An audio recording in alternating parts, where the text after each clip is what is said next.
The invitation to my cousin Rachel's wedding at Sierra Mare Estate arrived the same morning I reviewed our newest vineyard acquisition in Tuscany. The irony wasn't lost on me. My family still believed I was a junior coordinator at a travel agency in Denver. In reality, I was 35 and the founder of Marin Lux Holdings, an international resort and destination company with 25 properties across Europe, South America, and the U.S., including, of course, the scenic coastal venue Rachel had chosen for her lavish wedding. Miss Emery Caldwell, my assistant Josh, peeked in from the doorway. The manager at Sierra Mare just called. Your cousin's wedding planner is requesting quite a bit. I smirked, remembering Rachel's last comment at Thanksgiving. Oh, Emery? Still booking cheap group tours, right? We should still invite her. She could use the escape. Give them what they want, I replied, but keep everything discreet. As far as they know, I'm just another guest. Let them enjoy their fantasy. Josh hesitated. One more thing. She's demanding the grand seaside villa, the one you always use when you visit.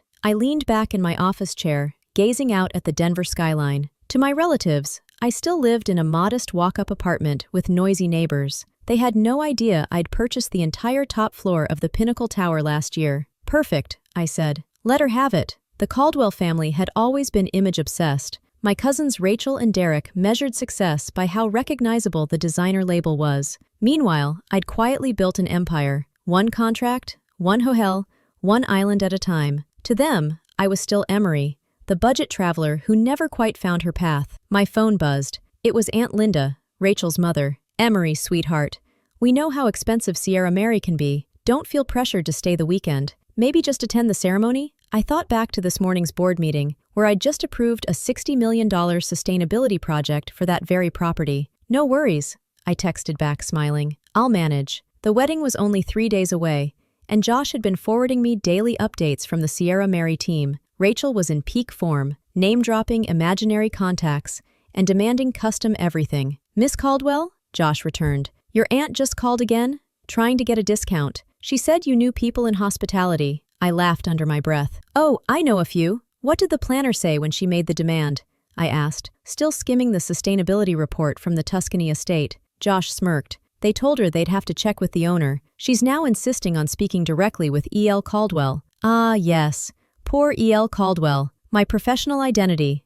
Eleanor Lynn Caldwell, the discreet owner behind Marin Lux Holdings, a name whispered in the luxury hospitality world, known for exclusivity, discretion, and near-total privacy. The name was known, the face wasn't. And to my family, they knew the face, but not the name. Let her wait, I said calmly. Some truths deserve a dramatic entrance. I flipped to the next page of Sierra Mare's operations log. Apparently, Rachel had been telling her friends she was personally approved for the estate's grand seaside villa. The irony? That villa was my custom-designed residence, tailored to my taste down to the hand-blown fixtures. My phone vibrated. It was my mother, the only person who knew the truth. Sweetheart, are you sure you want them thinking you're broke? Rachel's being especially unkind. Just a few more days, I replied. Some lessons need the right setting. I turned to the live security feeds spanning our resorts: Argentina, Lake Como, Maui, and Sierra Mare. My first acquisition. I bought it 8 years ago, right after Rachel scoffed that I'd never make it past Expedia. I'd kept my identity private then, to avoid meddling from family who suddenly cared when money was involved. Ms. Caldwell, Josh said over the intercom, your cousin Derek just checked in. Of course, Rachel's brother, Derek, the self-declared luxury lifestyle consultant. He was throwing a fit at the reception desk, claiming personal ties with the resort's owner. Let him have an upgrade, I said. Put him in the garden wing. The garden wing, quiet, clean, but under soft renovations, subtle imperfections, like lukewarm water, inconsistent Wi-Fi, and a garden view, currently occupied by temporary fencing. Then, another text popped up. Rachel, Emery darling, I heard you managed to find a room after all. How clever. You know, there's a roadside lodge nearby if Sierra Mare is too much for your budget. Just a thought. I glanced at the deed to the estate, framed next to a photo of me breaking ground there. I smiled. Thanks, Rachel. I'll manage. Might be late to the rehearsal dinner. Business call. You understand? Her reply came fast. Of course. Timing is everything. In hospitality, in family, and especially in humility. Still working at that discount travel agency? Rachel's voice dripped with pity as she clinked her rosé against her bridesmaids. You really should think about a career change, Em. Luxury hospitality isn't for everyone, if she only knew. At that exact moment, I was finalizing a $210 million acquisition of a five-star wellness resort in Dubai, another gem in Marin Lux Holdings' growing international crown. As for that discount agency she referred to, I owned the entire chain, including the very desk she once saw me behind, years ago, during a brief on-site inspection. Sometimes, the best disguise is the one people are eager to believe. I pulled up the Sierra Mare guest list on my tablet. Most of Rachel's elite circle were actually long-standing partners or investors of mine. None of them knew that the so-called poor cousin would be seated quietly in the back, watching it all unfold. "Josh, make sure my villa is fully prepped." For Rachel, he raised an eyebrow. "All of it? All of it. Let her taste every inch of what she thinks she deserves. Because sometimes revenge doesn't roar, sometimes it walks in wearing grace and lets people expose themselves, lavishly." The day before the wedding, I arrived through the private garden entrance reserved for E.L. Caldwell. Slipping into my own property, unnoticed, still felt surreal. "Miss Caldwell?" Thomas, Sierra Mare's manager, greeted me with a quiet nod. "Your cousin is currently in your suite, complaining about the champagne." I smiled. "The Bollinger Blanc de Noir from 2008? She says Dom Perignon would be classier. That bottle alone cost more than her monthly rent. The private cellar in that villa housed wines rare enough to headline an auction at Sotheby's. She also insists on speaking with the owner," Thomas added. "She's name-dropping her father's contacts, claims he and E.L. Caldwell are good friends." That made me laugh. Uncle David had never so much as toured Amar and Luke's property, yet he'd been casually pretending to know the elusive founder for years. As I stepped into the main hall, I heard my name. "Emery, you made it," Rachel called, descending the stairs into silk and entitlement. She eyed my understated black dress and frowned. "Though perhaps next time you could use the service entrance. Some of the guests are particular." I smiled, touching the briefcase in my hand, the one holding full deed rights to Sierra Mare. "How's the villa?" "Elegant enough," she sniffed. "But I've been trying to get in touch with the owner. There are things to improve." "Of course," I said smoothly. "I'm sure the owner will get your message." And oh, she would. Very soon. And if you're still with me, trust me, you won't want to miss what happens when Rachel finally meets the elusive owner face to face. Subscribe to the channel so you're the first to see how this all unfolds. Just then, Derek arrived in the lounge, his expression tight with irritation. "This place is slipping," he muttered. "My room's air conditioning is inconsistent, and room service was 12 minutes late." Rachel's jaw dropped. "What? Sierra Mare is supposed to be flawless? Daddy said E.L. Caldwell runs the most elite resort chain in the industry." "Well," Derek added, "I dropped Dad's name at the front desk, mentioned our supposed friendship with Caldwell, didn't seem to impress anyone." From behind the counter, I could see Thomas, the estate manager, biting the inside of his cheek to keep from laughing. He, like all senior staff, knew exactly who I was. "Miss Caldwell," he said smoothly, "shall I show you to your suite? North wing, as usual?" Rachel laughed. "Oh, don't be silly. Emery can't afford the North Wing. We put her in one of the garden rooms. Far more appropriate." "Actually," I said, holding her gaze, "I have a suite." The North Wing housed my second personal residence, hidden in plain sight and virtually unknown, even to most employees. "Impossible," Derek snorted. "Those rooms go for more than she makes in a quarter at that travel desk she works at." Right on cue, Josh appeared with a tablet in hand. "Miss Caldwell, sorry to interrupt, but there's an urgent call from Dubai. The resort board there wants confirmation on the acquisition structure." Rachel blinked. "Dubai? Just hotel business," I said casually. "Nothing that would interest you." Derek jumped in, desperate to reassert control. "Well, Father's been exploring investments in the luxury hospitality space. He's in talks with Marin Lux Holdings, claims he's close to a deal with E.L. Caldwell." I almost laughed. Uncle David's pitch deck, rife with typos and entitled assumptions, had been sitting unread in my office inbox for 3 weeks. "How fascinating," I said. "It's a small world after all." "Yes," Rachel said smugly. "We're quite connected, unlike some people who never made it past middle management." Just then, my phone buzzed. A security alert showed Uncle David at the front desk, loudly invoking Caldwell's name and demanding VIP status for the wedding. "Excuse me," I said smoothly, heading toward the elevator. "Emery," Rachel snapped. "That's for premium guests only." Thomas gave a small bow and opened the doors for me. Upstairs, in my private suite, I opened Sierra Mare's management dashboard. Rachel had spent the morning piling on extravagant requests, assuming her father's connection would foot the bill. "Josh," I said, "please let the planner know. Miss Caldwell approves every one of Rachel's requests. Every single request? Josh asked. Every one, I confirmed. Even the last-minute helicopter entrance for the ceremony? Especially that.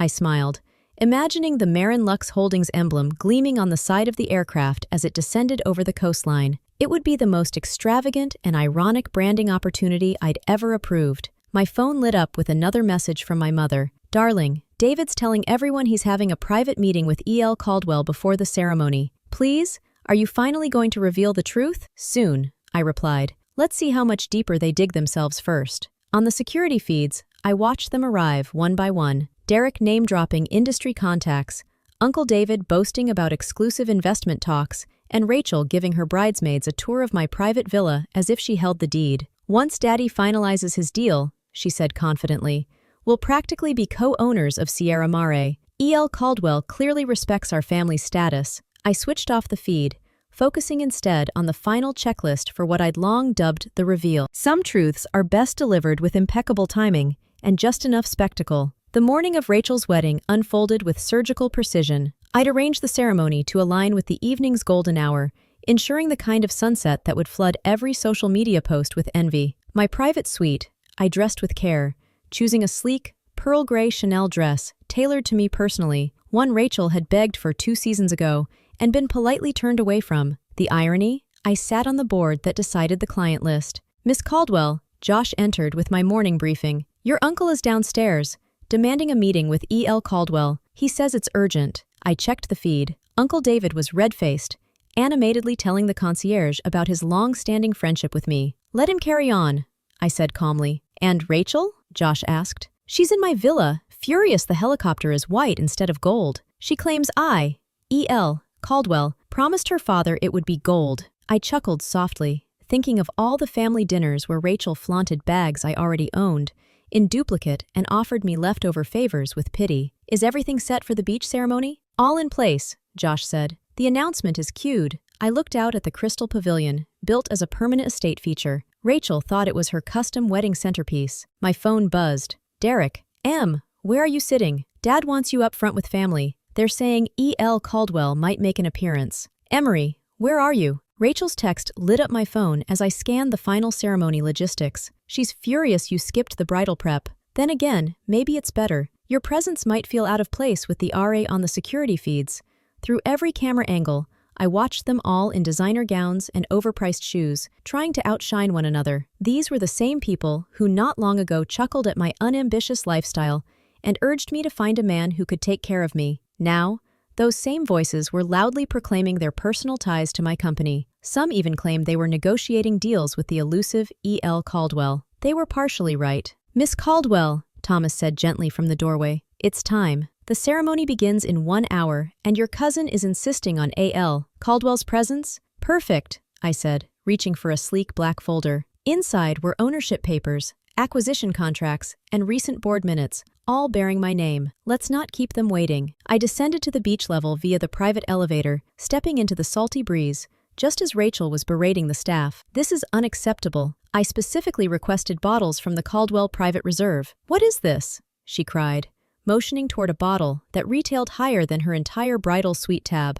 Daddy said his friend Caldwell would handle everything. I demand to speak with the owner, now. Your wish is granted, I said calmly, stepping into view. She spun around, silk and satin whipping with the motion, her eyes locked on mine, then dipped to the Chanel dress I wore, then widened. Why? What are you wearing? The same piece you tried to order last month, I replied. The one the boutique said was reserved for board members only. That's impossible. Is it? I smiled, because I remember that board meeting well. Uncle David chose that moment to storm over, flustered and red-faced. Emery, where have you been? We're having a crisis. The owner hasn't returned any of my calls after everything I've done for them. Like the investment proposal you sent to E.L. Caldwell 3 weeks ago, I said, tilting my head. The one still sitting, unread on my desk. Dead silence. Rachel's flawless makeup couldn't cover the shock settling into her face. Derek froze, mid-rant. I turned to Thomas, who stepped forward as planned. Ladies and gentlemen, he announced, please welcome Miss Emery Lynn Caldwell, founder and sole owner of Sierra Mare Estate and CEO of Marin Lux Holdings. Gasps rippled like a wave. Rachel's bridesmaids, who had offered to help me network up during cocktail hour, looked physically ill. Rachel, trembling, tried one last attempt at denial. This has to be a joke. You book group tours. I own that agency, I corrected, along with 20 free-piece luxury properties across 6 countries, including this one. The villa? She croaked. My private residence? The champagne?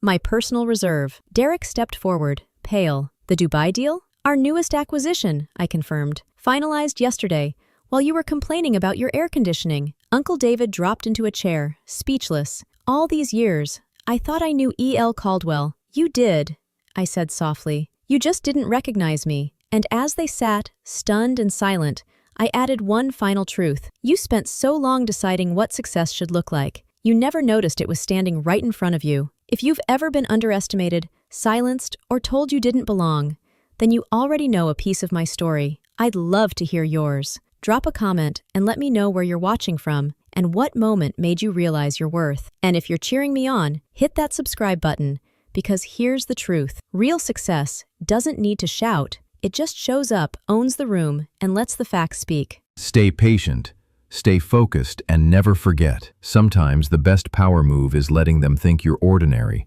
right until the moment you don't.